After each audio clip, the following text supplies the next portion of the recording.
నమస్తే. Welcome to Suman TV. ఈ మధ్య కాలంలో ఎక్కువగా నిలబడే వాళ్ళలోని, కూర్చొని పనిచేసే వాళ్ళలోని కనిపించేటువంటి ఒక సమస్య కాళ్ళల్లో ఉబ్బినటువంటి నరాలు, అదే వెరికోస్ వెయిన్స్. సో, వీళ్ళలోనే కాకుండా ఇంకా ఎవరిలోనే ఎక్కువగా వెరికోస్ వెయిన్స్ వచ్చే ఛాన్సెస్ ఉంటుంది. దీనికి అందుబాటులో ఉన్నటువంటి అసలు ట్రీట్మెంట్స్ ఏంటి? సో, కేవలం ఈ పనులు చేస్తున్న వాళ్ళలో మాత్రమే కాకుండా వంశపారపర్యంగా వచ్చే ఛాన్స్ కూడా ఏమైనా ఉంటుందా? ఏ రకంగా ముందుగా దీన్ని రికగ్నైజ్ చేసి మనం దీన్ని ట్రీట్ చేసుకునే అవకాశం ఉంటుంది? ఈ విషయాలన్నీ కూడా అడిగి తెలుసుకుందాం. మనతో పాటు ఉన్నారు డాక్టర్ అర్జున్ రెడ్డి గారు, interventional radiologist from Rivya vascular institute. Hello sir. Hello అండి. సార్, వెరికోస్ వెయిన్స్ బాగా వినిపిస్తున్నటువంటి పదం. సో, అందరూ కూడా అయితే బాగా నిలబడి చేసేటువంటి పనుల్లో ఉంటున్నారు, లేకపోతే కూర్చొని చేసేటువంటి పనుల్లో ఉంటున్నారు. సో, వీళ్ళల్లో మాత్రమే ఎందుకు ఎక్కువగా కనిపిస్తుందంటారు? ఏంటి అసలు వెరికోస్ వెయిన్స్ అంటే?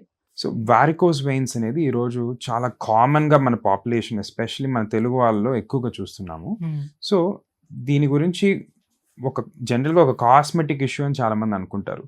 బట్ దాని బయాలజీ గాని చూస్తే ఇది యాక్చువల్‌గా ఒక బ్లడ్ సర్క్యులేషన్ ఇష్యూ. కొంచెం బ్రీఫ్‌గా ఎక్స్‌ప్లెయిన్ చేయాలంటే గుండె నుంచి కిందకెళ్ళే రక్త సరఫరా ఆర్టరీస్ అనే ఒక చిన్న పైప్స్ ద్వారా వెళ్తది. సో, ఆ బ్లడ్ కాళ్ళలో ఒకసారి మన మజిల్స్ అన్నిటిలో వాటిలో వాడిన తర్వాత బ్లడ్ తిరిగి గుండెకెళ్ళే ఒక సర్క్యులేటరీ సిస్టమ్‌ని వెయిన్స్ అని అంటాం. తెలుగులో సిరలు అని అంటారు. సో, ఈ సిరల్లో ఇబ్బంది వచ్చినప్పుడు ఆర్ ప్రాబ్లమ్ ఉన్నప్పుడు ఆ బ్లడ్ గ్రావిటీకి యాంటీ గ్రావిటీకి వెళ్ళాలి కాబట్టి అక్కడ ఆ బ్లడ్ తిరిగి గుండెకి సరిగా వెళ్లకుండా కాళ్ళలో పూలయ్యే ఇష్యూ అనేది వారికోస్ వెయిన్స్ అని అంటారు. సో, ఎందుకంటే ఈ బ్లడ్ పూల్ అయిన దానివల్ల ఈ సిరలు కొంచెం వాసి మెలికలు తిరిగినట్టు మన స్కిన్ కింద కనిపిస్తుంటాయి కాబట్టి దాన్ని వారికోస్ వెయిన్స్ అని అంటాము. అంటే ఇది కేవలం కనిపిస్తే మాత్రమే ఐడెంటిఫై చేయగలుగుతామా? కనిపించకుండా కూడా ఉంటాయా ఇన్నర్‌గా? అంటే కొంతమందికి కనిపించకుండా కూడా వారికోస్ వెయిన్స్ సిమ్టమ్స్ ఉండొచ్చు. కొంతమంది కాళ్ళలో సాయంకాలం పూట వాపులు రావడము, ఆర్ నైట్ టైం కొంచెం పట్టుకున్నట్టు ఆర్ క్రాంపింగ్ రావడము, అండ్ ఇంకొంతమందికి కొంచెం బర్నింగ్ సెన్సేషన్ అని ఉండొచ్చు. సో, ఇలాంటి సిమ్టమ్స్ ఉన్నప్పుడు కూడా కొన్నిసార్లు బయట కనిపించకపోయినా డీప్ సిస్టంలో రిఫ్లెక్స్ ఉండే అవకాశం కూడా ఉండొచ్చు. సో, ఇది కేవలము మీరు చెప్పినట్టుగా ఒకవేళ ఇటువంటి పనులు ఎవరైతే కూర్చుంటామో, బ్లడ్ సర్క్యులేషన్ సరిగ్గా లేదు, ఎక్కువసేపు నిలబడినప్పుడు యాంటీ గ్రావిటీ, సో బ్యాక్ వెళ్ళట్లేదు బ్లడ్ సర్క్యులేషన్, ఇలా కాకుండా సో వంశపారపర్యంగా కూడా వచ్చే ఛాన్స్ ఎంతవరకు ఉంటుంది? సో, వాళ్ళ వంశంలోనే ఇది కంటిన్యూస్గా వస్తూ ఉందా ఒకవేళ? సో, వీళ్ళకి కూడా వచ్చే ఛాన్స్ ఉంటుందా? అట్లా ముందుగానే ఏమైనా తెలుసుకొని చేయడానికి అవకాశం ఉంటుందా? ఏమైనా కేర్ తీసుకోవచ్చా? సో, డెఫినెట్గా ఒక జెనెటిక్ కాంపనెంట్ అయితే ఉంటుందండి. సో, ఫ్యామిలీ హిస్టరీలో కానీ పేరెంట్స్కి కానీ వారికోస్ వెయిన్స్ ఉంటే వాళ్ళ పిల్లలకి రావడానికి కొంచెం హైయర్ రిస్క్ ఉంటుంది. సో, దీన్ని జనరల్గా ఇది ఒక ట్రీటబుల్ కండిషన్. సో, కరెక్ట్ టైంలో దాన్ని నెగ్లెక్ట్ చేయకుండా ఐడెంటిఫై చేసుకొని చాలా వరకు అసలు సర్జరీస్ ఇలాంటి అసలు లేజర్లు లాంటి ట్రీట్మెంట్స్ కూడా లేకుండానే అర్లీగానే ఐడెంటిఫై చేయగలిగితే simple measures like weight loss ఒకటి, తర్వాత ఎక్సర్సైజ్ అండ్ ఎక్కువసేపు నిలబడినప్పుడు స్టాకింగ్స్ వాడడం అనేది.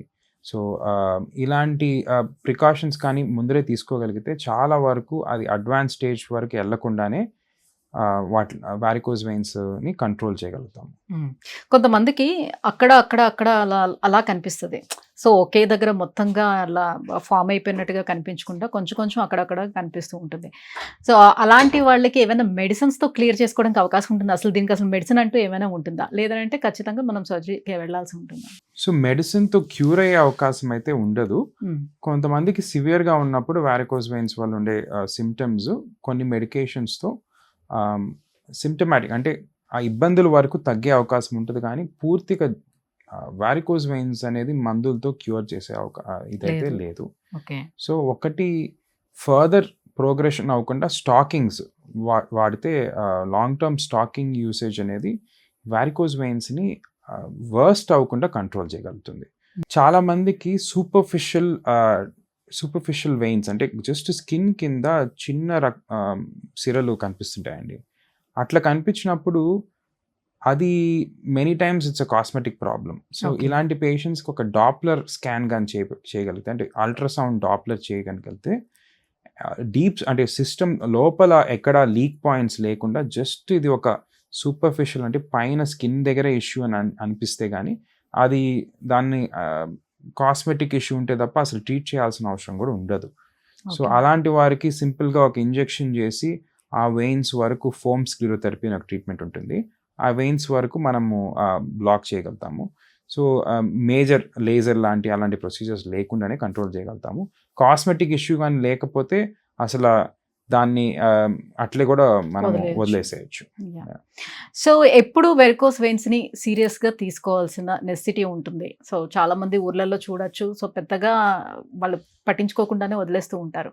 సో అలా వదిలేయటం వల్ల ఫ్యూచర్ లో వచ్చేటువంటి కాంప్లికేషన్స్ ఏంటి?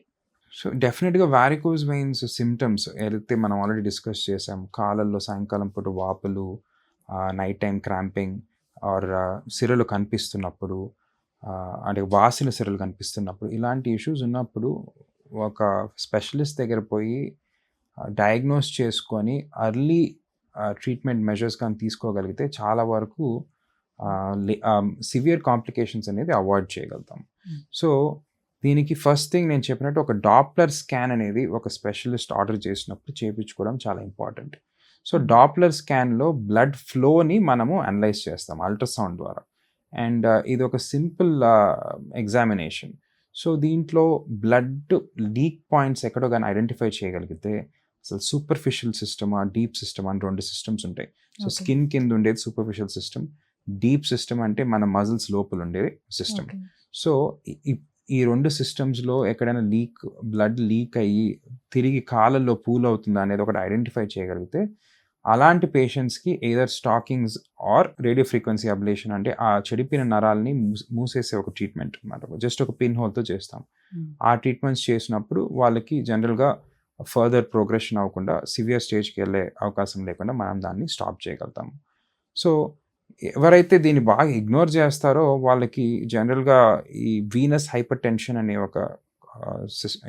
ఒక కండిషన్ సెట్ ఇన్ అవుతుంది. అంటే కాళ్ళల్లో వెయిన్స్లో బాగా ప్రెషర్ పెరిగిపోయి దానివల్ల వచ్చే ఇబ్బందులన్నీ జనరల్గా బయటపడుతుంటాయి. సో ఫర్ ఎగ్జాంపుల్ నేను చెప్పిన ఇంతకుముందు ఆ సిమ్టమ్సే కాకుండా కొంతమందికి కాళ్ళలో యాంకిల్ దగ్గర స్కిన్ డిస్కలరేషన్ అవుతుంటుంది, అంటే డార్క్ డిస్కలరేషన్. ఇది ఎందుకంటే అక్కడ బ్లడ్ పూల్ అయ్యి బ్లడ్ లీక్ అయ్యి ఆ బ్లడ్లో ఉండే అయన్ ఉంటుంది బ్లడ్లో.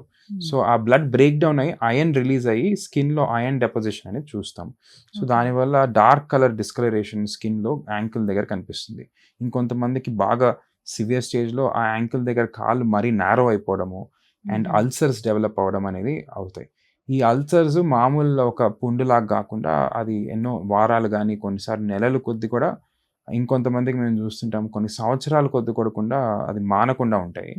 సో ఇంత సివియర్ స్టేజ్ వరకు వెళ్లకుండానే అర్లీగా కానీ డయాగ్నోస్ చేసుకోగలిగితే దాన్ని సింపుల్గానే ట్రీట్ చేయగలుగుతాం.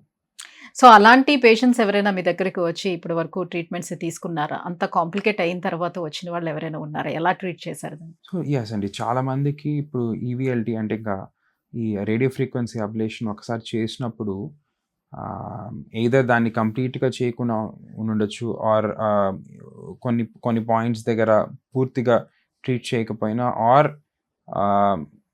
స్పెషలిస్ట్ చేసి ఉండకపోయినప్పుడు కొన్నిసార్లు వెయిన్ మళ్ళీ ఓపెన్ అప్ అవ్వడము, ఇలాంటి సిచ్యువేషన్స్ వచ్చి చాలామంది పేషెంట్స్ ట్రీట్మెంట్ చేయించుకున్న తర్వాత కూడా అల్సర్స్తో మన దగ్గరకు వచ్చి వాళ్ళని ట్రీట్ చేస్తున్నాము. సో ఇలాంటి పేషెంట్స్కి జనరల్గా మేము ఫస్ట్ థింగ్ ఏంటంటే ఫోర్ లేయర్ కంప్రెషన్ అని ఒక టైట్ కంప్రెషన్ బ్యాండేజ్ వస్తుంది. ఆ కంప్రెషన్ బ్యాండేజ్ వేసి అల్సర్ తగ్గే వరకు మేము వెయిట్ చేసి అల్సర్ తగ్గిన తర్వాత మళ్ళీ ఒక ప్రాపర్ డీటెయిల్డ్ వీనస్ డాప్లర్ చేసి అసలు అడిషనల్ లీక్ పాయింట్స్ ఏమైనా ఉన్నాయా, లేకపోతే ఆ ఇనిషియల్ వెయిన్ మళ్ళీ ఓపెన్ అయిందా, అలాంటివన్నీ చూసి వాళ్ళకి మళ్ళీ సర్జరీ చేసి మనం, అంటే సర్జరీ అంటే pin hole radio frequency ablation కానీ ఆర్ గ్లూ థెరపీ కానీ ఇలాంటివి వాడి, అలాగే ఇంకా చిన్న వెయిన్స్ ఉన్నప్పుడు వాటిని కూడా స్క్లిరోథెరపీతో జాగ్రత్తగా ట్రీట్ చేసి కంప్లీట్ ట్రీట్మెంట్ చేసినప్పుడు చాలా మంది, అంటే అందరికీ ఒకేలాంటి ట్రీట్మెంట్ అనేది కాదా, డిపెండ్ ఆన్ పేషెంట్ ట్రీట్మెంట్ విధానాలు కూడా మారుతాయి. ఎగ్జాక్ట్లీ, ఒక డాప్లర్ స్కాన్ లో వాళ్ళ ఫైండింగ్స్ బట్టి మనం పేషెంట్ టు పేషెంట్ పర్సనలైజ్ గానే ఎవాల్యుయేట్ చేసి చేయాలి. సో ఎంతో మందికి ఇట్లా ట్రీట్మెంట్ చేసి అల్సర్లు మానిపోయి they're able to go back to normal life. అట్లే ఇంకో కొంతమందికి బయట ఈ లేజర్ ఏదో సూపర్ఫిషియల్ వీనస్ సిస్టమ్ అంటే బయట ఉండే వెయిన్స్ లో చేసిన తర్వాత కూడా మళ్ళీ ఈ సివియర్ సిమ్టమ్స్తో తిరిగి మా దగ్గరకు వచ్చున్నారు. ఇలాంటి పేషెంట్స్కి ఒక చాలా ఇంపార్టెంట్ థింగ్ ఏంటంటే కొంతమందికి కడుపులో డీప్ అంటే సిరలు లోపల ఉండే సిరల్లో బ్లాక్లు ఉండొచ్చు.